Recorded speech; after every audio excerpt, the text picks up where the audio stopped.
Canva വെച്ചിട്ട് പെട്ടെന്ന് എങ്ങനെയാണ് പോസ്റ്റർ ഉണ്ടാക്കുന്നതെന്ന്. അപ്പോൾ നമുക്ക് ഡെയിലി ലൈഫിൽ എപ്പോഴും പോസ്റ്റർ ഉണ്ടാക്കേണ്ട ആവശ്യങ്ങൾ വരും. അപ്പോൾ ക്യാൻവ വെച്ച് ഈസി ആയിട്ട് എങ്ങനെയാണ് ഒരു പോസ്റ്റർ ഉണ്ടാക്കുന്നത് നമുക്ക് നോക്കാം. അപ്പോൾ നമ്മളിപ്പോൾ ആദ്യം ഇവിടെ ക്യാൻവ ഓപ്പൺ ചെയ്യുക.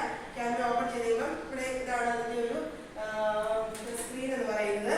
അപ്പോൾ പല തരത്തിലുള്ള പോസ്റ്റേഴ്സ് ഉണ്ടാക്കാനുള്ളതാണ് പലതും ഇവിടെ കാണിച്ചിരിക്കുന്നത്, ടെംപ്ലേറ്റ്സ് കാണിച്ചിരിക്കുന്നത്. അപ്പോൾ നമുക്ക് ഏതാണോ ടോപ്പിക്ക് അതൊന്ന് സെർച്ച് ചെയ്യാം. അപ്പോൾ നമുക്കൊരു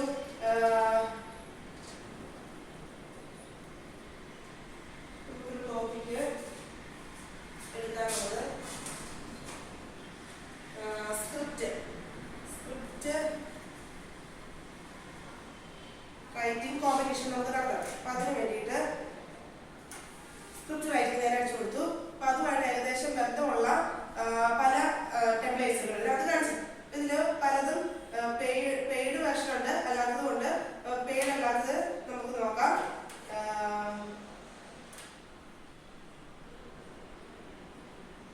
ഒരെണ്ണം എടുത്തു. ഇനി ഇതിനകത്ത് നമുക്ക് നമ്മുടേതായിട്ടുള്ള കാര്യങ്ങൾ എഡിറ്റ് ചെയ്ത് കയറ്റിയാൽ മാത്രം മതിയാകും. ഓക്കെ, ഇങ്ങനെയൊരു പോസ്റ്റർ നമുക്ക് കിട്ടി. ഇപ്പം ഇതിനകത്ത് ആവശ്യമില്ലാത്തൊക്കെ ഡിലീറ്റ് ചെയ്ത് കളയാം. ആവശ്യമുള്ളത് മാത്രം നമുക്ക് മതി. ഡിലീറ്റ് ചെയ്യാനായിട്ട് ക്ലിക്ക് ചെയ്ത് ഡിലീറ്റ് കൊടുത്താൽ മതി. പിന്നെ